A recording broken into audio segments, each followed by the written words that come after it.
Hello friends, मैं उपेंद्र सिंह आपका स्वागत करता हूं। आप देख रहे हैं मेरा YouTube channel Singh classes for mathematics. Today we will discuss the chapter 3 class 8 mathematics, that is understanding quadrilaterals. Okay, so before starting the exercise we discuss some basic terms, then we can it help us to understand the quadrilaterals and what type of quadrilaterals and which one is the quadrilateral and which one is not a quadrilaterals. Okay, so before understanding these basic terms, I would like to tell you, if you not subscribe my channel, so please subscribe my YouTube channels. It will be very grateful for me. Okay, so let's go forward. So first term is curve. Curve is, what is curve? Okay, when a sharp edged pencil trace a figure on a paper without being lifted, then we get a curve. मतलब एक sharp edges pencil हो या pen हो, कुछ भी, हम उसको ऐसे ट्रेस आउट करेंगे किसी पेपर पे बगैर उठाए, तो हमको जो डायग्राम्स मिलेगा, जो हमको वहां पे जो आकृति मिलेगी, उसको हम जो कहेंगे कर्व कहेंगे। ठीक है, वो हमारा कैसा भी हो सकता है। मैं कुछ आपके लिए एग्जांपल्स लाया हूं। देखिए, ऐसा भी हो सकता है, इस टाइप से भी हो सकता है, इस टाइप से भी हो सकता है। ये देखिए, आपको किसी भी टाइप का ही हमारा कर्व हो सकता है। तो all these are the curves. ये सारे के सारे हमारे क्या है? कर्व्स हैं। ठीक है, अब इनमें से कुछ हमारे दिख रहे होंगे ओपन है और कुछ क्लोज्ड कर्व दिख रहे होंगे। ओके, तो देखते हैं कौन सा ओपन है और कौन सा क्लोज कर्व है। तो सबसे पहले हम समझेंगे ओपन कर्व्स। ओपन कर्व्स क्या होते हैं? A curve which does not cut itself is called an open curve. यानी कि एक ऐसा कर्व जो अपने आप को नहीं काटे, उसको हम ओपन कर्व कहेंगे, है ना। Curves 1, 4 and 5 are open curves. ये देखिए 1, 4 एंड 5, ये देखिए कहीं एक दूसरे को, अपने आप को कहीं नहीं काट रहे हैं, इसलिए क्या हो गए? ये ओपन कर्व्स हो गए। ठीक है, फिर हमारा आता है close curve. A curve which cuts itself is called a close curve. यानी कि एक ऐसा कर्व जो अपने आप को काटता है, तो उसको हम क्लोज कर्व कहेंगे। तो इसमें देखेंगे सेकेंड एंड थर्ड, ये दोनों के दोनों कर्व्स ऐसे हैं जो अपने आप को इंटरसेक्ट कर रहे हैं, इसलिए दोनों कैसे हो जाएंगे? क्लोज कर्व हो जाएंगे। क्लियर है? Okay, after that simple close curve क्या होता है? देखिए, यहाँ पे क्लोज वर्ड तो आ ही गया है, लेकिन सिंपल भी समझ लेना है। सिंपल क्लोज कर्व, एक क्लोज तो होगा, लेकिन सिंपल क्लोज कर्व कैसे होगा? तो सिंपल क्लोज कर्व का मतलब ये होता है कि एक ऐसा फिगर जो अपने आप को नहीं काटेगा, यानी a close curve which do not cross themselves, वो खुद को ही क्रॉस नहीं करेगा। जैसे यहाँ पे देखेंगे, इसमें ये क्रॉस कर दिया, यहाँ पे इस पॉइंट पर एक दूसरे अपने आप को क्रॉस किया है, तो ये सिंपल क्लोज कर्व नहीं होगा। ये सिंपल क्लोज कर्व हो जाएगा, क्योंकि ये कहीं पे अपने आप को क्रॉस नहीं किया है। तो do not cross themselves, understand? तो उसको हम सिंपल क्लोज कर्व कहेंगे। Okay, okay, now we will discuss this next terms. Okay, polygons. So what is polygon? Polygons means a simple closed curve. Listen carefully, not a closed curve, simple closed curve which is made up of only line segments. Okay, a simple closed curve made up of only line segment is called polygon. यानी कि एक ऐसा simple close curve हो जिसमें सिर्फ और सिर्फ line ही होनी चाहिए और कर्व पोर्शन बिल्कुल नहीं होना है, तो हम उसको पॉलीगन्स कहेंगे। देखिए, मैं कुछ एग्जांपल्स यहाँ पे दिया हूं। ये एग्जांपल्स डायग्राम 1, 2, 3, इस पे आप देखेंगे ये सब क्लोज्ड है। ओके, वो कहीं पे भी क्रॉस नहीं किए, एकदम से क्रॉस नहीं किए एक दूसरे को, मतलब ये सिंपल क्लोज कर्व हो गए और ओनली लाइन सेगमेंट है। तो दीज आर पॉलीगन्स। 1, 2, 3 ये क्या है हमारे? ये पॉलीगन्स हैं। और यहाँ पे आप देखेंगे कि डायग्राम 4, 5 एंड 6 ये क्लोज कर्व तो है, लेकिन ये जो है इसमें देखेंगे ये लाइन सेगमेंट है, ये कर्व पोर्शन हो गया, ये क्रॉस कर रहा है अपने आप को, ये भी अपने आप को क्रॉस कर रहा है। तो लास्ट के जो 3 हैं वो क्या हो गए? These are not polygons. Okay, तो पॉलीगन्स का मतलब क्या है कि वो सिर्फ लाइन सेगमेंट होना चाहिए। Okay, then name of the polygons. Next topic is name of the polygons. तो नेम ऑफ द पॉलीगन्स का मतलब होता है, जैसे आप अगर इधर देखेंगे तो इसमें how many sides are there? 3। तो 3 साइड्स के पॉलीगन को क्या कहेंगे हम? ट्राइंगल। सिमिलरली 4 साइड का आ गया तो उसको क्या कहेंगे हम? क्वाड्रिलेटरल्स। अब क्वाड्रिलेटरल्स हमारे कई टाइप के होते हैं, may be square, may be rectangle, may be rhombus, may be parallelograms, trapezium, kite, many more. Okay, then after that 4 sides is quadrilateral, 5 side means pentagon, 6 side means hexagon, 7 side means heptagon, 8 side means octagon, 9 side means nonagon and 10 side means decagon. This is given in your NCERT textbook also, so you can refer from there. Okay, these are the name of the polygons on the basis of sides. Clear? Okay, then after that next one is convex polygon. What? Convex polygon. Convex polygon means a polygon each of which interior angle is less than 180 degree. यानी कि एक ऐसा polygon जिसके सारे interior angle less than 180 होनी चाहिए। जैसे यहां पे अगर हम देखेंगे तो यहाँ पे तीनों एंगल का वैल्यूज हमारा मतलब each angle is less than 180 angle, each angle is less than 180 angle. इन तीनों डायग्राम्स में आप देखोगे तो सारे इंटीरियर एंगल की वैल्यूज 180 से कम है, तो ये सब हमारे क्या हो जाएंगे, कॉन्वेक्स पॉलीगन हो जाएगा। अगर एक भी एंगल का वैल्यू 180 से ज्यादा हुआ तो वो कॉनकेव बन जाएगा। क्लियर है? तो कॉन्वेक्स। देन उसके बाद मोस्ट इंपोर्टेंट कंसेप्ट है हमारा डायगोनल्स ऑफ ए पॉलीगन्स। ये डायगोनल्स क्या होते हैं? तो डायगोनल्स का मतलब होता है कि a line segment joining the non consecutive vertices is called its diagonal. Non consecutive की जगह नॉन एडजेसेंट डायगोनल भी हम बोल सकते हैं। ओके, तो नॉन एडजेसेंट वर्टेक्स भी हम बोल सकते हैं। ठीक है, तो डायगोनल्स कैसे, जैसे अगर हम बात करें कि नॉन कंसेक्यूटिव का मतलब होता है आजू बाजू का। जैसे अगर हम डायग्राम 3 की बात करें तो इसमें ये वर्टेक्स यानी कि ये दोनों आजू बाजू में हैं, तो इन दोनों के बीच में डायगोनल ड्रॉ नहीं हो सकता। तो ये और ये आमने सामने का ये नॉन कंसेक्यूटिव हो जाएंगे, तो इनके बीच में हम ये ड्रॉ करेंगे तो ये हमारा डॉटेड लाइन है वो क्या हो जाएगा, डायगोनल्स हो जाएगा। ऐसे ही हम यहाँ पे एक और ड्रॉ कर सकते हैं ये। तो एक क्वाड्रिलेटरल के अंदर दो डायगोनल्स होते हैं, इस तरीके से हम यहां पे भी ड्रॉ कर सकते हैं।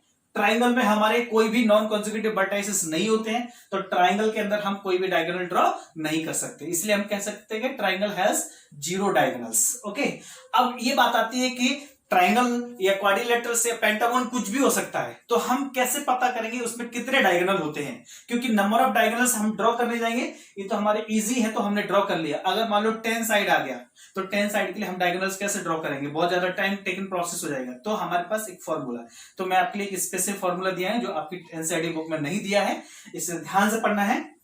तो number of diagonal is equal to n-1 divided by 2 then -n। ठीक है, पहले ही पूरा वैल्यू सॉल्व हुआ है, उसके बाद -n करना है। तो ये जो फॉर्मूला है, इस फॉर्मूला के हेल्प से आप नंबर ऑफ डायगोनल्स निकाल सकते हैं, जहां पे n जो है n is the number of sides, यानी n अगर 10 साइड्स है तो 10 वैल्यूज रखोगे यहाँ पे तो उसके हिसाब से डायगोनल आ जाएंगे। अगर 5 साइड है तो 5 के हिसाब से आ जाएगा, 3 रखोगे तो 3 के हिसाब से आ जाएगा। तो ये आपका क्या आ जाएगा, नंबर ऑफ डायगोनल्स, इसे फाइंड आउट आप कर सकते हैं।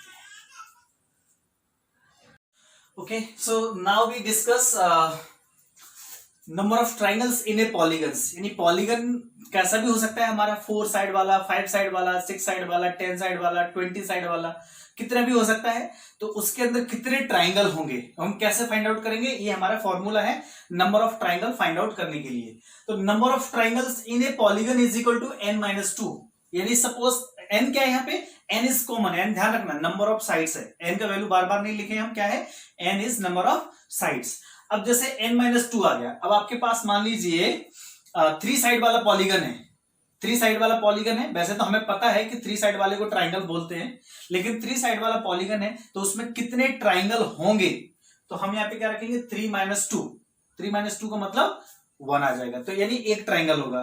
अब मान लो 4 साइड वाला आ गया तो 4-2 यानी 2, तो उसके अंदर 2 ट्राइंगल होंगे, है ना।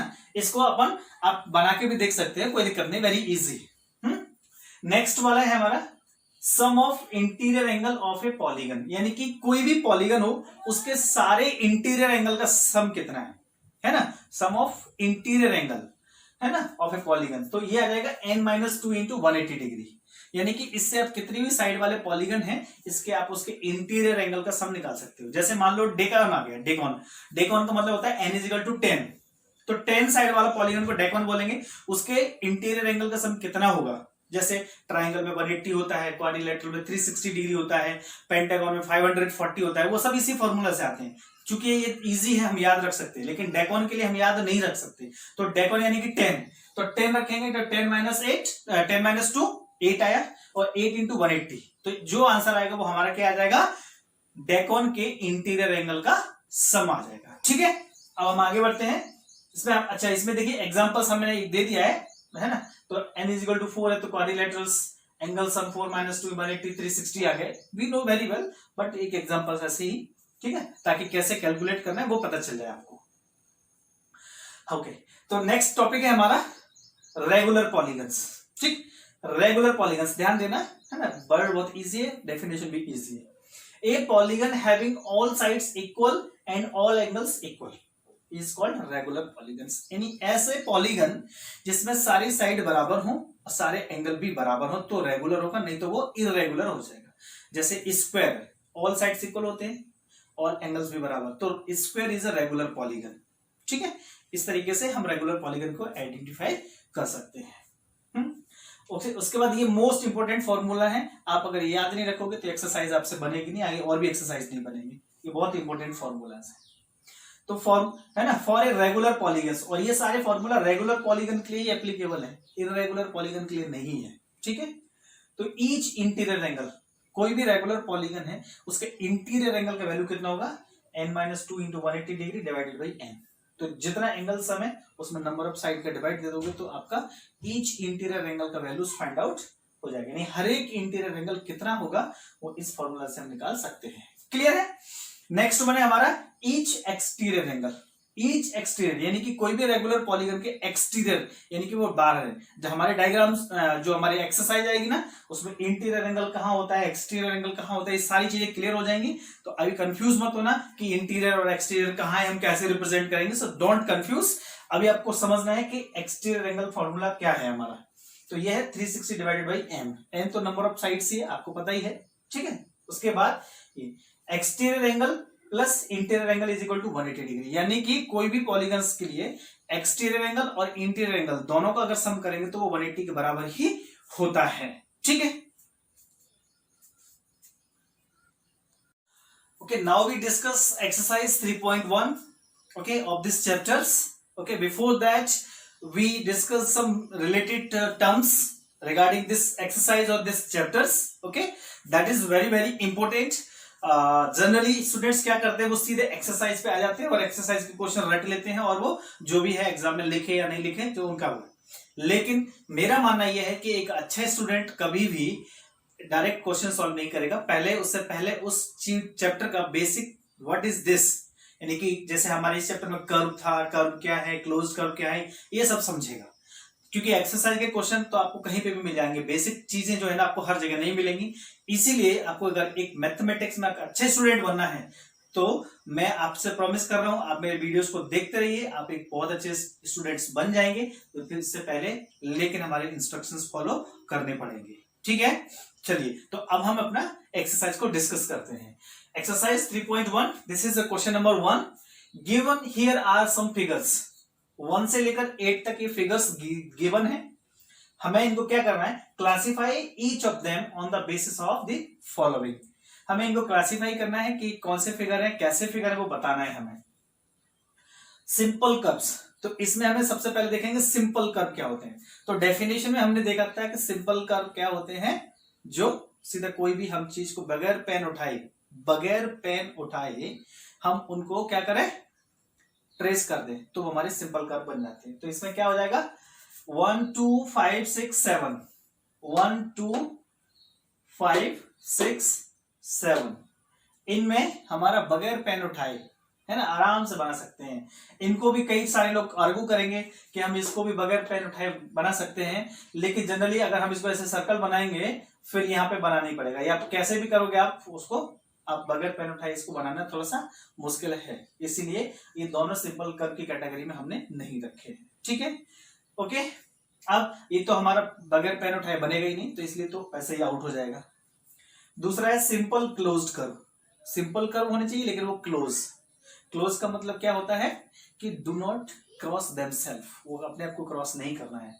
तो ये हमारा सिंपल क्लोज कर्व है। 1 2 4 5 है ना, दिस इज 5 है and this 6 and 7, same to same. Question number 1 और 2 में दोनों में सेम आंसर्स है ना, 1 2 5 6 7, ये हमारे क्या है, सिंपल क्लोज कर्व है। उसके बाद आता है पॉलीगन्स। तो पॉलीगन्स का डेफिनेशन में हमने समझा था कि a curve which is made up of only line segment, यानी ऐसा डायग्राम हमारा जिसमें सिर्फ लाइन सेगमेंट होगा उसको पॉलीगन कहेंगे। तो सिर्फ लाइन सेगमेंट वाले 1 एंड 2 है। इसमें 2 लाइन है, कर्व भी है, इसमें लाइंस कर्व सब है, तो सिर्फ 1 and 2 आर द पॉलीगन्स। ठीक, नेक्स्ट है हमारा कॉन्वेक्स पॉलीगन। तो कॉन्वेक्स पॉलीगन की डेफिनेशन में हम देखे थे आप कि कोई भी जो है उसका वैल्यू, इंटीरियर एंगल का वैल्यू 180 से बड़ा नहीं होना है। तो अगर हम फर्स्ट में बात करेंगे तो फर्स्ट में ये जो एंगल है, इस एंगल की वैल्यू 180 से ज्यादा हो जाएगी, है ना, इसलिए ये कॉन्वेक्स नहीं रहेगा। तो ये सिर्फ सेकंड वाला ही हमारा कॉन्वेक्स पॉलीगन है। ठीक, ये कौन सा बन जाएगा, कॉनकेव, जो कि हमारा नेक्स्ट ई है ना। तो कॉनकेव पॉलीगन मतलब एक भी एंगल 180 से ज्यादा होगा तो वो हमारा कॉनकेव पॉलीगन बन जाता है। Okay, this is the question number 2. How many diagonals does each of the following have? Okay, convex quadrilateral, two diagonals. How we find? Use this formula. Number of diagonals formula is here, n minus 1 by 2 minus n. ये formula आपको NCERT book में नहीं मिलेगा, इसलिए अच्छे से ध्यान रख लेना। ठीक है, तो एक कॉन्वेक्स क्वाड्रिलेटरल में 2 डायगोनल्स होते हैं। ठीक है, नेक्स्ट है रेगुलर हेक्सागोन। हेक्सागोन का मतलब होता है 6 साइड होते हैं जिसके अंदर। तो रेगुलर हेक्सागोन यानी कि 6 साइड है, तो उसके अंदर 9 डायगोनल होंगे। कैसे पता चलेगा, आप n का वैल्यू 6 रखो इस फॉर्मूला में और आप फाइंड आउट कर लोगे, 9 आंसर आ जाएगा। एक ट्राइंगल 3 साइड होते हैं, उसके 0 डायगोनल, यानी ट्राइंगल में कोई भी डायगोनल्स नहीं होते हैं। तो आप इसी फॉर्मूला से इन तीनों क्वेश्चन जो है यानी कि इनका आंसर उस फॉर्मूला से आप फाइंड आउट कर सकते हैं। ठीक है, बहुत इजी क्वेश्चंस हैं, है ना, इसमें कुछ खास नहीं, इसलिए अपन फटाफट समझ रहे हैं। ये क्वेश्चन नंबर 3 है हमारा, what is the sum of measure of a angle of convex quadrilaterals. Quadrilaterals है तो 360 होगा, चाहे कॉनकेव हो चाहे कॉन्वेक्स हो, कौन सा भी। क्लियर है, तो क्वाड्रिलेटरल्स का हमारा एंगल सम 360 हो जाता है। फिर ये बोल रहे हैं कि will this property hold if the quadrilateral is not convex. Of course it is hold, मतलब क्वाड्रिलेटरल चाहे हमारा कॉन्वेक्स हो या कॉनकेव हो, ये प्रॉपर्टीज तो हमारी होल्ड होती है। मतलब कि angle sum of quadrilateral is 360 degree. तो हमने क्या किया, the sum of measure of angle of an convex quadrilateral is 360। और फिर बोल रहे हैं कि will this property hold, yes this property is hold in the case of quadrilateral is not convex. यानी कि कहने का मतलब सीधा ये है कि आपका क्वाड्रिलेटरल हो, चाहे कॉन्वेक्स हो, चाहे कॉनकेव हो, चाहे रेगुलर हो, चाहे इर्रेगुलर हो, कैसा भी क्वाड्रिलेटरल हो, उसके एंगल सम जो है 360 डिग्री ही आएंगे। Clear? Okay, so now we will discuss question number 4. Okay, it is very tricky questions and very easy questions. Okay, so you see it is given in the questions, this table. Here is the figure, this triangle, this quadrilaterals, pentagon and hexagon. And you know very well, in triangle there are 3 sides, quadrilaterals there are 4 sides, pentagon 5 sides and hexagon 6 sides. Okay, and angle sum of quadrilateral is 180 degree. So how to find the angle sum in quadrilaterals? We told earlier the angle sum is n minus 2 into 180 degree. This formula I already told, n minus 2 into 180 degree. So with the help of that formula, we can find the value of angle sum for quadrilaterals. Then this one is the triangles and this one is the quadrilaterals. Quadrilateral means n is equal to 4. So 4 minus 2, that is 2 into 180 degree. Okay. Similarly, here you can find it. Okay, and then some values are given. We have to find the angle sum in the case of when n is 7, n is 8, n is 10 and n means there are the number of side is n. Okay, so when the n is 7, yani number of side is 7, the angle sum formula we know very well, n minus 2 into 180 degree. So n means 7, 7 minus 2 into 180 degree, 7 minus 2 means 5, 5 into 180 that is 900. Okay, so in this way we can find the angle sums for this values. Okay, n is equal to 8 means हमारा octagon हो जाएगा। तो angle sum n minus 2 मतलब 8 minus 2 into 180, there is 6 and 18 6 है 108 यानी 1080 degrees। ये angle sum आ गया हमारा n is equal to 8। n is equal to 10 के लिए मैं निकाला नहीं हूं, आप लोग आराम से निकाल लेना। Then d is equal to angle, so यहाँ पे नंबर ऑफ साइड कितने हैं, वो n है, तो इसमें वही फॉर्मूला ही हमारा इसका आंसर हो जाएगा, यानी कि इसका एंगल सम कितना आएगा, n minus 2 into 180 degree. Okay, this is question number 4, I'm sorry, this is question number 5. Okay, it's very easy questions. What is regular polygon? Okay, we know very well na, in early starting of the chapters we already told na definitions of different kind of polygons na, so it's very easy. What is regular polygons? And state the name of A regular polygon of, यानी हमें उस regular polygon का नाम भी बताना है जिसके अंदर 3 साइड हो, 4 साइड है और 6 साइड हो, है ना। उस रेगुलर पॉलीगन का नाम भी हमें बताना है। तो पहले हम इसका आंसर देंगे। रेगुलर पॉलीगन का डेफिनेशन हो जाएगा, a polygon is said to be a regular polygon, यानी कि एक पॉलीगन को हम रेगुलर पॉलीगन कहेंगे if all its interior angle and its sides are equal, यानी कि इसके सारे इंटीरियर एंगल और सारे साइड्स अगर बराबर हैं तो हम इसको क्या कहेंगे, रेगुलर पॉलीगन कहेंगे। ठीक, अब हम इनके आंसर देते हैं। तो the name of regular polygons of, इसके अंदर 3 साइड हैं, तो 3 साइड है तो उसको हम बोलेंगे इक्विलैटरल ट्राइंगल। 3 साइड वाले को क्या बोलेंगे, इक्विलैटरल ट्राइंगल्स, है ना। बिकॉज रेगुलर का मतलब होता है ऑल साइड्स आर इक्वल, तो ऑल साइड्स आर इक्वल मतलब इक्विलैटरल बन जाता है। ठीक, 4 साइड हैं तो हम उसको बोलेंगे स्क्वायर। ओके, 4 साइड है तो हम उसको स्क्वायर बोलेंगे, और 6 साइड है तो उसको बोलेंगे रेगुलर हेक्सागोन। ठीक है, तो इस तरीके से ये बेसिक चीजें हैं, तो आप इसको आराम से तैयार कर सकते हैं। Okay, now we discuss question number 6। Okay, find the angle measures x in the following figures, यानी कि हमारे बहुत सारे फिगर्स हैं, उनमें हमें एक्स का वैल्यू फाइंड आउट करना है। ठीक है, बहुत इजी क्वेश्चन है, बहुत आराम से बन जाएगा। आप चलो देखिएगा। तो ये है हमारा ए डायग्राम गिवन है, इसमें हमें एक्स का वैल्यू फाइंड आउट करना है।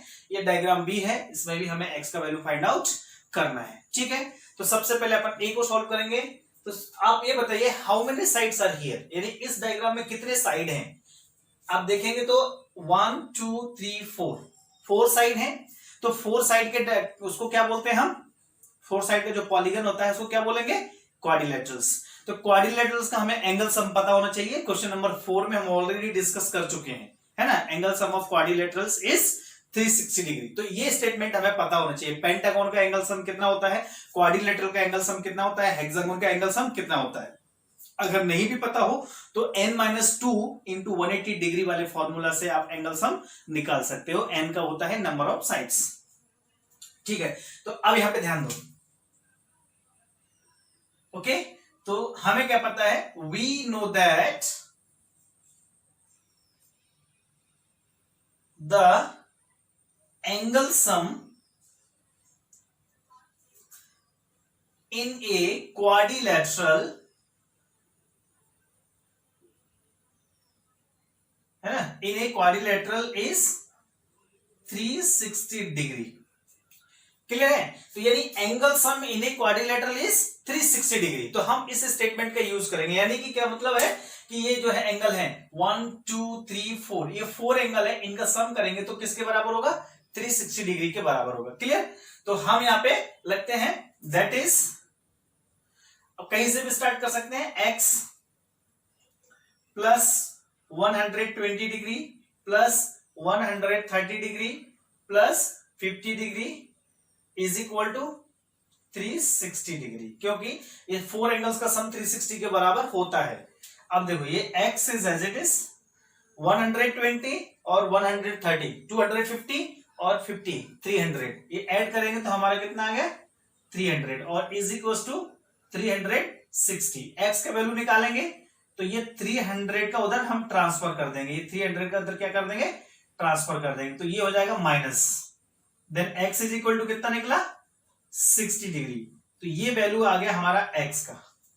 ठीक है, यही तो पूछ रहे थे, find the measures angle x। तो एंगल x हमारे कितना आ गया 60 डिग्री। ठीक है, तो in this way we can find out the value of x. It's very easy questions, you can understand very well. Okay, so now we are moved to question number 2.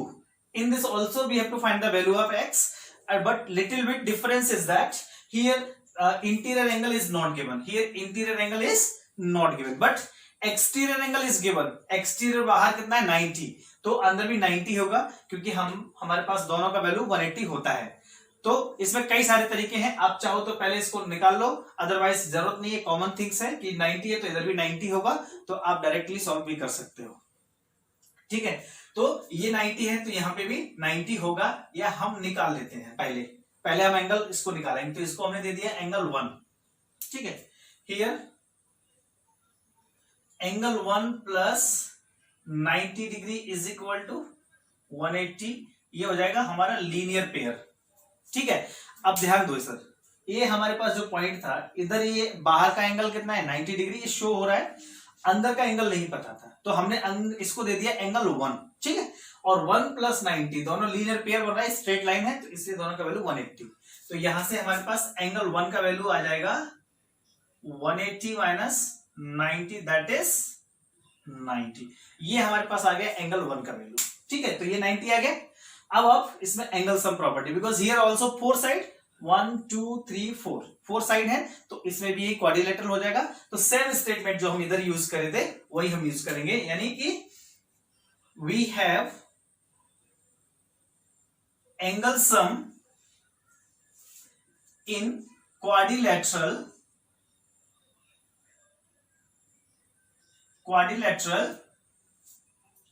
Is 360 degree.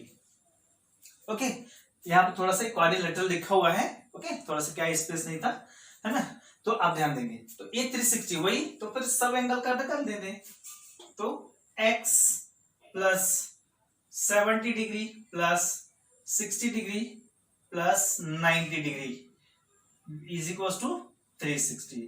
Angle 1 की जगह हमने angle 90 लिख दिया, because हम already angle 1 का value 90 निकाल चुके हैं, ठीक है ना।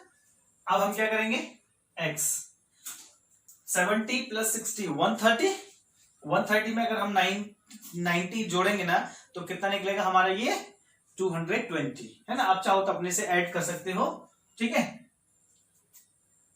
तो ये आ जाएगा 220 degree is equal to 360 degree. x का वैल्यू निकालेंगे तो जो 220 है उधर ट्रांसफर हो जाएगा, ओके, तो x इज इक्वल टू हमारे पास कितना निकला 0, 6 में से 2 जाएगा 4, यानी 140 निकला। तो इस वाले क्वेश्चंस में x का वैल्यू हमारा निकलेगा 140 degrees. Okay, so in this way you can solve the next questions, okay, very easy questions. Okay, so this is the question number 7 of this exercise. Okay, here you can see this is a diagram which is given in the textbook, and what we have to find x plus y plus z, यानी कि x plus y plus z इन तीनों angle का सम हमें निकालना है। और एक चीज आप ध्यान देंगे तो यहाँ x जो है वो एक्सटीरियर एंगल है, y भी हमारा एक्सटीरियर एंगल है, और z भी, यानी कि x y z क्या है हमारे, ये exterior angle of this triangle है, ठीक है ना। तो अब हमें इनके वैल्यूज निकालना है एक एक करके। तो देखो यहां पे अपन पता है ये सीधा लाइन है, तो ये क्या हो जाएगा x प्लस 90, ये दोनों लीनियर पेयर बन जाएगा, यहां से हम x निकालेंगे। Here this is also straight line, तो z प्लस 30 180 लीनियर पेयर बन जाएगा, लेकिन यहां पे y नहीं निकलेगा, तो हमें y भी निकालना है।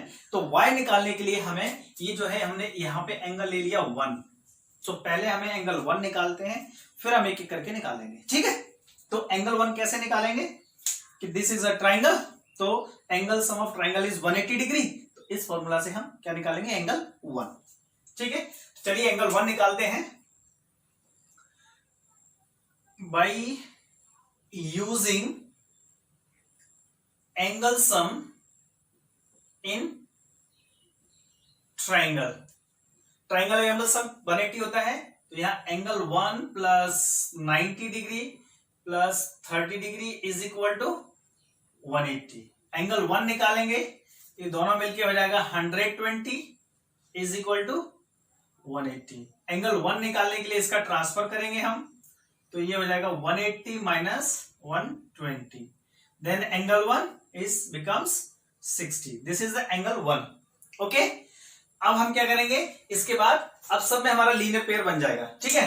तो यहाँ पे 1 एंड y ये दोनों लीनियर पेयर बनेगा, यहाँ पे x एंड 90 ये भी लीनियर पेयर बनेगा, और z प्लस 30 भी लीनियर पेयर। तो अब हम लीनियर पेयर यूज करके x y z का वैल्यूज फाइंड आउट कर लेंगे, ठीक है। तो देखिए now x plus 90 degree is equal to 180 linear pair, ठीक है ना। x निकालेंगे तो ये हो जाएगा हमारा 180 minus 90, then x is equal to 90, ये हमारे पास आ गया x का वैल्यू। अब हम क्या निकालेंगे, y का, ठीक। तो y देखेंगे तो y प्लस 1 का वैल्यू हमारे पास क्या हो जाएगा, y plus angle 1 is equal to 180, वही लीनियर पेयर। एंगल 1 का वैल्यू कितना है बताइए जरा, अभी अपन निकाले तो ये 180 माइनस एंगल 1, एंगल 1 का वैल्यू 60 डिग्री है, तो यहाँ पे हमने एंगल 1 लिख दिया है ना, 180 माइनस 60, तो ये कितना निकला y का वैल्यू 120, y का वैल्यू 120। इसी प्रकार हम z का वैल्यू निकालेंगे, तो z plus 30 degree is equal to 180 linear pair, तो z is equal to 180 minus 30 यानी कितना निकल गया 150 डिग्री, तो ये निकल गया z का वैल्यू। तो देखो x का वैल्यू 90 डिग्री निकला, y का वैल्यू 120 डिग्री निकला एंड z का वैल्यू 150 डिग्री निकला। ये हमारे x y z आ गए।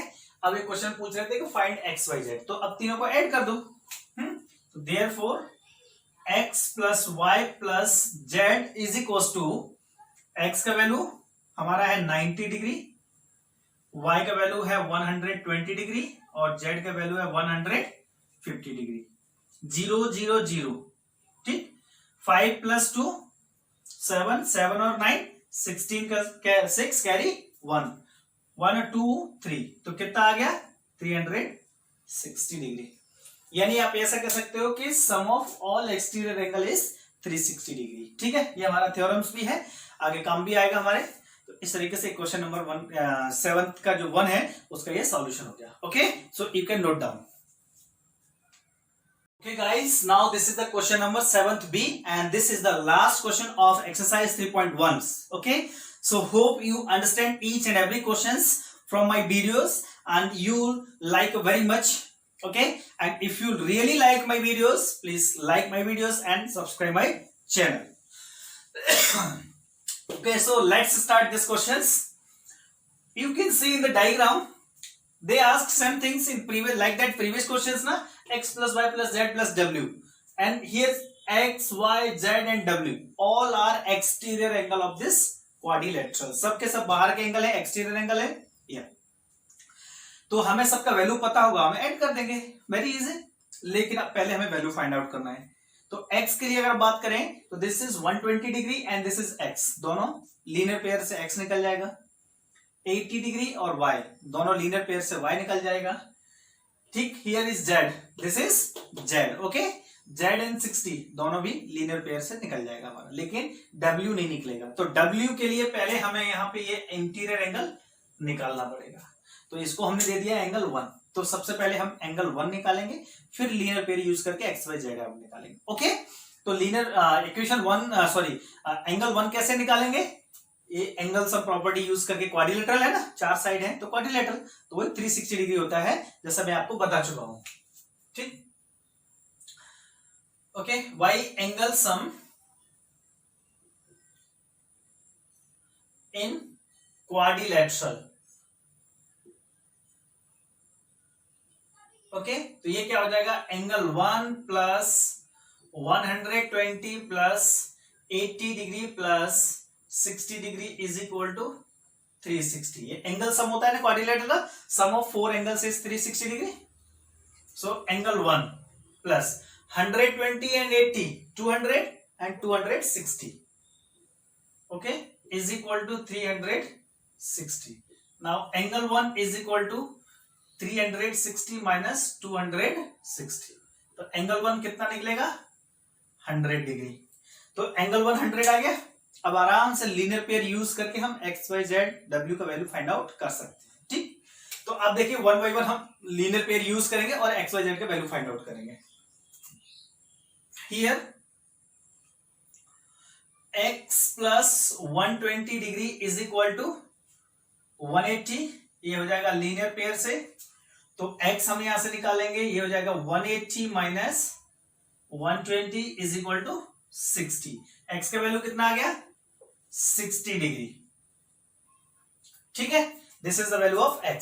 Similarly y plus 80 is equal to 180 linear pair, तो y का वैल्यू हमारे पास कितना आ जाएगा 180 minus 80 degree, that is 100 degree. This is the value of y। y 100 आ गया, x 60 आ गया। अब हमारे पास z, तो ये हो जाएगा z plus 60 degree is equal to 180 linear pair, ठीक है ना।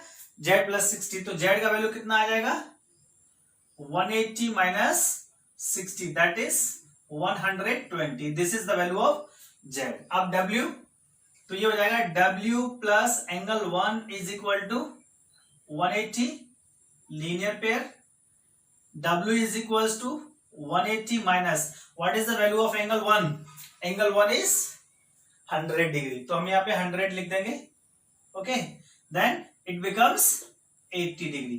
तो this is the value of z।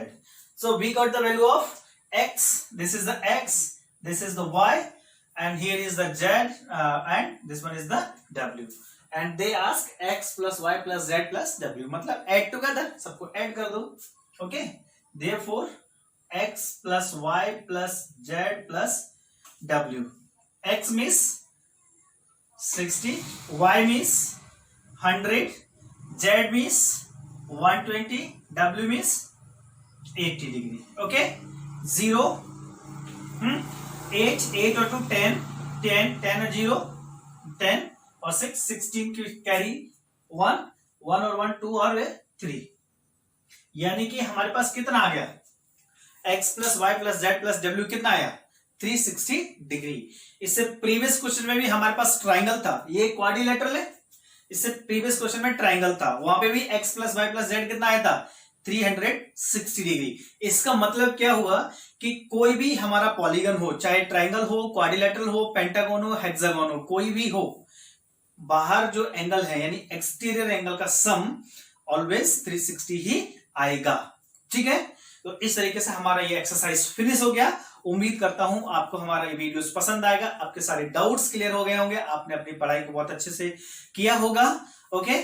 और इसी साथ मैं आपसे एक चीज और कहना चाहूंगा, अगर आपने हमारा चैनल सब्सक्राइब नहीं किया है तो प्लीज हमारा चैनल सब्सक्राइब कीजिए, इससे हमें बहुत अच्छा लगता है, हमें एक मोटिवेशन मिलता है और हम आपको नए नए वीडियोस लाते रहेंगे, okay. Thank you very much.